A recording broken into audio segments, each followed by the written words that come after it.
Raekwon, Ghostface or Raekwon. Um, I'm more of a ghost. Like I'm more. I think Ghostface has Raekwon, but like just a little bit, whatever. But definitely a big fan of both of those dudes. Da, da, da. In this article, according to Hip Hop DX, uh, Raekwon couldn't name his album where he wanted to, which was I think Wu Gambino's, whatever. And my reaction at first was like, one, I'm glad it wasn't named that, right? But that's in hindsight, right? You know what I'm saying? When you like the purple tape or only built for Cuban links, like after it becomes a classic, it's already ingrained in our memory. So we love it for what it is, right? But my issue is this as an artist, all my art people out here, my creators. I don't like the fact that, these dudes is legends, right? Raekwon's a legend. And I respect why he couldn't name his album that or didn't or whatever. No, he couldn't. I don't like that he couldn't.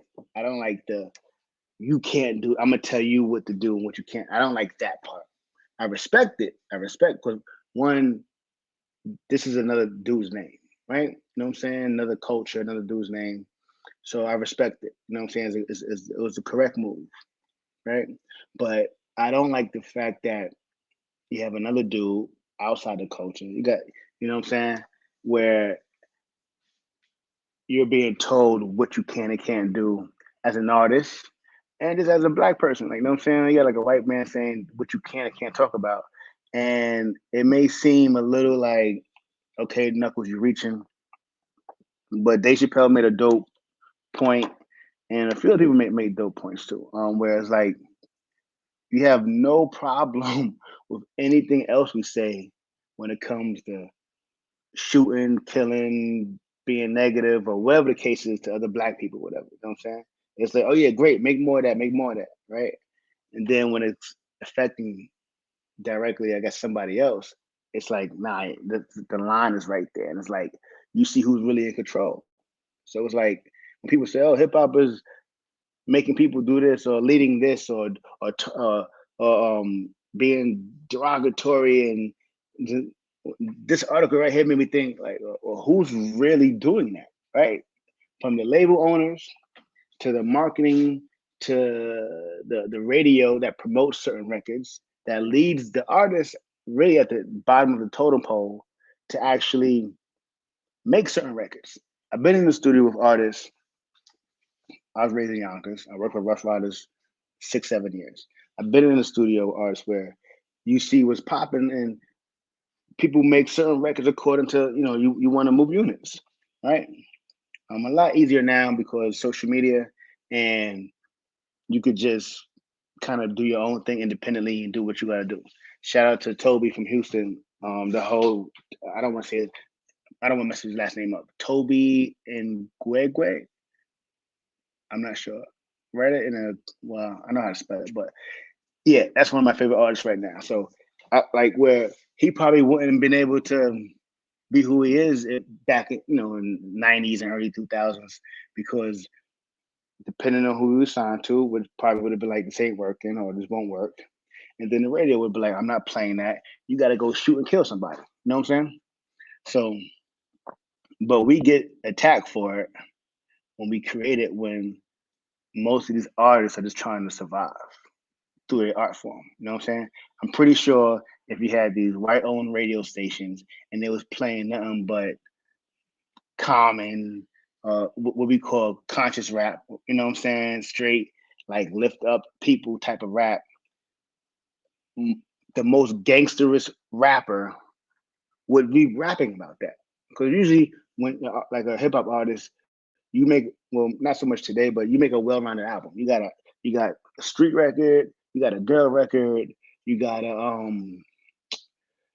you got a lyrical record showing your skills. You got a conscious like you have different types of records showing your craft. You know what I'm saying? So you got a club record. You know what I'm saying? You got to get in the club. You got something to dance to, whatever the case is. So hip hop is just a reflection of life, just like most art. And it's negative, it's positive, it's right, it's wrong, it's all that, it's everything, right? So but this article made me kind of see that where let's go read, let me go see real quick what he says, what he says. Da, da, da, da, da, da. Raekwon's 1995 debut studio album, Only Built for Cuban Links, is one of hip hop's most classic projects. The album helped introduce mafioso rap to the masses and put Raekwon and Ghostface in the spotlight separate from their Wu-Tang brothers. Ah, ah, ah, ah, ah. Okay, where is we get to the okay, this was like, yo, okay, all right, here we go.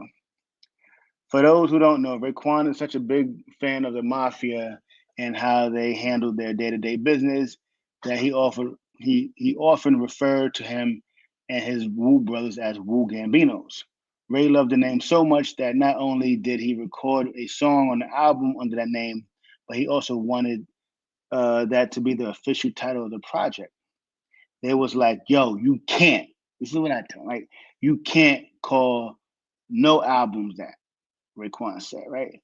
This was a conversation I had with Steve Rifkin because Rifkin's pops, rest in peace, he was connected, right, to the mob, the Italian mob, whatever. He had a lot of relationships. I remember me enforcing the look. So, yeah, the artist. I remember me enforcing the title on Steve and saying, "Yo, this is what we want to call it. Um, this is what we want to call it. We want to call it Wu Gambinos." And he was like, "Yo, I'm gonna look into that." So yeah, he looks into it, etc. Whatever the case is, he come back and he's like, "No, you ain't calling that." So all because of his respect with his family, with his people, with his culture. And cool, I respect that, and I think that's the right answer, right decision, because it is somebody else's name and whatever. That's But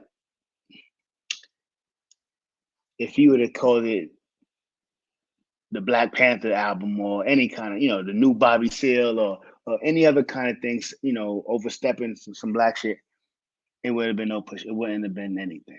You know what I'm saying? So just when we look up to these people, like they're the biggest thing ever, they're so great. And they are, Raekwon is, but a lot of times, especially I guess at the beginning, like there's some people like the artists don't really own what they're doing. Even if like a label, like Diddy as an executive producer, whatever, or label owner, whatever, there's still got Clive Davis or who is Arista, or whatever. Like you still got the other person above him who would say, "Nah, you ain't putting that out." You know what I'm saying? Now he could have a bunch of artists doing all kind of ratchet shit, whatever, whatever. When is this for us? But at the end of the day, if Clive was like, "Oh, I don't like that," or that talks about my people a certain way, or it's like it wouldn't fly. Um, so just as an artist, I'm glad we in the era where we don't really have to deal with these. I don't want to say gatekeepers, but the bullshit no more like that. Um, Let me see. We can learn. Artists don't have to be in that compromising position anymore. You know what I'm saying? Today's a lot different, like I said. Artists like Young Thug, 21 Savage. Nobody's asking permission no more for their art. You know what I'm saying? Ain't nobody asking permission no more. It's over. You know what I'm saying? Um, so that was 90s stuff, whatever, whatever. We went through it, we learned from it. So that's what we can learn from the artists. Yeah, leave a comment. Let me know how your opinion about that. Should Raekwon should have been like F that, I'm naming that, or like I said, not to disrespect anybody else's culture.